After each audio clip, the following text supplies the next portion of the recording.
আসসালামু আলাইকুম। আশা করি আপনারা যে যেখানে আছেন সবাই ভালো আছেন, সুস্থ আছেন। আপনারা ইতিমধ্যে জেনেছেন যে আসন্ন ১২ই ফেব্রুয়ারি বাংলাদেশের জাতীয় সংসদ নির্বাচন। যেকোনো নির্বাচনই কিন্তু একটি দেশের জন্য গুরুত্বপূর্ণ ভূমিকা পালন করে। কেননা সেই নির্বাচনে যারা জয়ী হয় তারা দেশের কল্যাণে কতটুকু ভূমিকা পালন করবে এটা কিন্তু আমরা সাধারণ জনতা দেখার জন্য অপেক্ষা করি।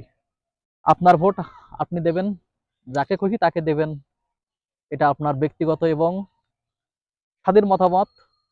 তবে অবশ্যই যারা দেশের কল্যাণে কাজ করবে তাদেরকেই আপনার রায় দেওয়া উচিত।